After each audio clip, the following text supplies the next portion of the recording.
I got an affinity for these 5 Series, but not just any 5 Series. As a former owner of 2 5 Series, today this is about to be the second 5 Series that I have driven.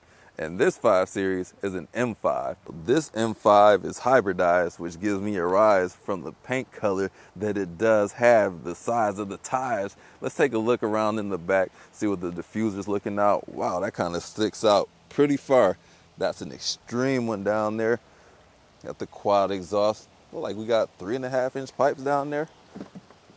The trunk space. Oh, I forgot. That goes up on its own. You do lose a little bit of cargo area on the side due to the wheel wells. We have a charging cable. Like I said, this is the plug-in hybrid. But let me close that because this Isle of Man green paint is the shiz. Did somebody drive this off-road? The back seat. This is something that you might want to get driven around in. Gotta love the orange interior. Looks like something from Miami or something. And then we do have these performance seats, vents in the rear. But all the magic is going to be behind the driver's seat. So the other one I drove, it wasn't as loud as this one is on the interior. Loud by I mean the colors. BMW has been pretty staid with their interior color palette choices, but this one is bright on the interior and exterior.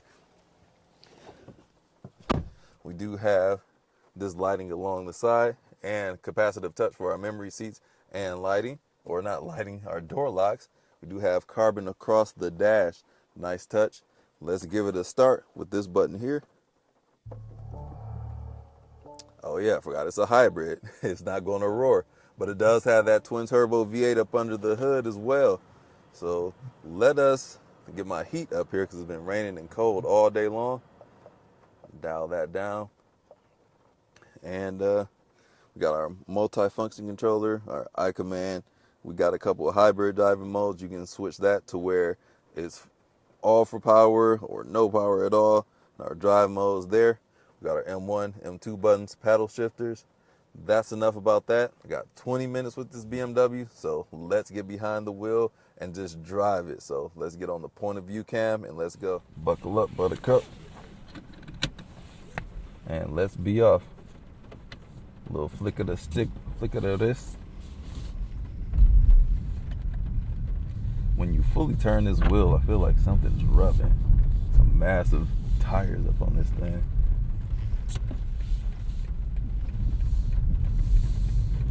Head-up display is going to have blue around the background of it.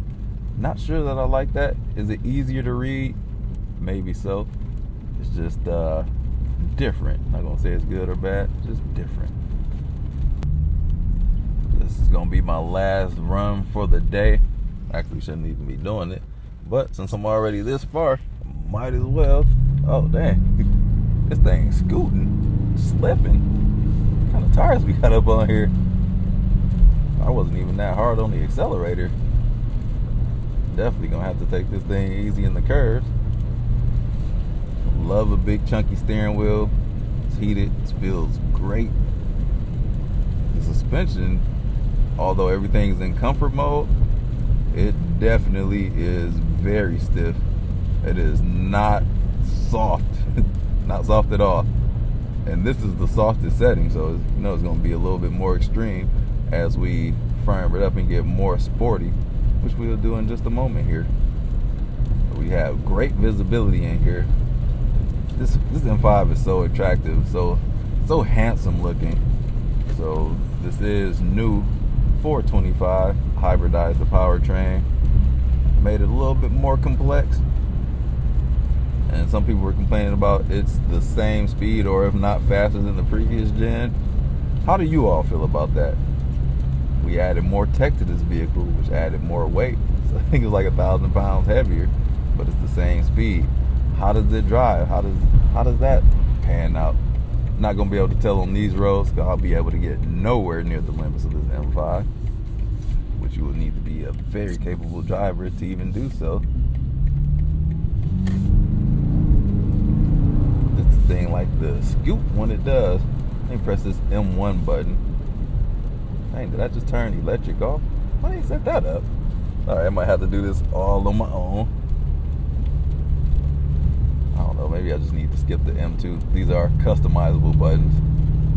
Yeah, somebody got M1 set up to something weird. It's like no electric power, which that's what's going to give us more power. M2 is 40 everything. Except, actually, we can customize some of this stuff. Energy recovery, that mid. Everything Sport Plus. Sounds about right. You can even do 2-wheel drive in here if you want to, but we got to set the 4-wheel drive setting. And our M sound, which I assume is pumped in engine noise, we got that on. Let's actually turn that off.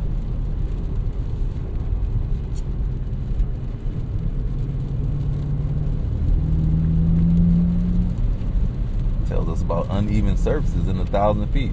Looking at the cluster right here. I don't know if that's this. It might be talking about the railroad track. This car remains flat in the curves.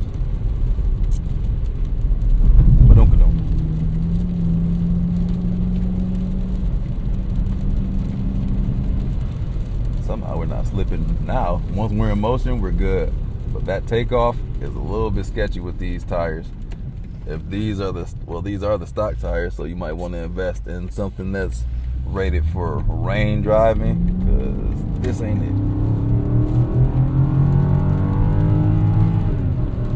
Manual mode, when did that happen? All right, wasn't expecting that. Gotta love manual mode though. Downshift a couple times. Gear shifts, the gear changes are quick. Woo! Alright, we got a turn right here. Somewhere right here. Kind of like a blind turn. Woo! See? Gotta be careful.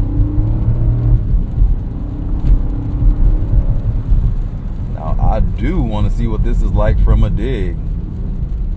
Wasn't able to get the touring in the dig. You dig. Let's go.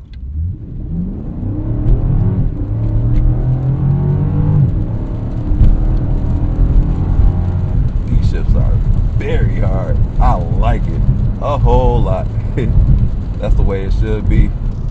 And on the back of these paddle shifters, we have some kind of rubber on there, which makes it easy to flick the paddles. My hands are ashy. I've been outside in this rain all day long. My feet are cold. This just helps me to grip that better. But I can't give it too much gas out here. Like these tires, nah, I ain't that brave. This ain't my car. I definitely wouldn't do it if it was my car. It'll be in the garage. Ooh, those shifts.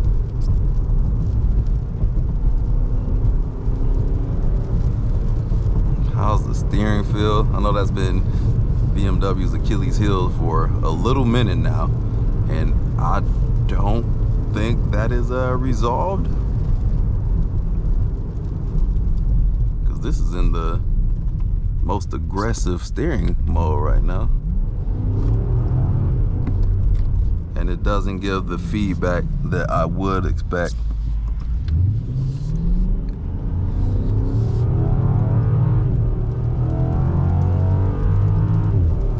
On this accelerator, man, those gear shifts are something else. Man, I wish it wasn't raining right now. I would definitely run and gun this thing, but as soon as we got out of there, we gotta come on back in. So do a couple downshifts back to Road America to return this for the, well, it's not even the next driver anymore, because we're all wrapping up. Everybody's leaving right now. Got the Taycan right there, the iX right there. That a Mitsubishi Outlander.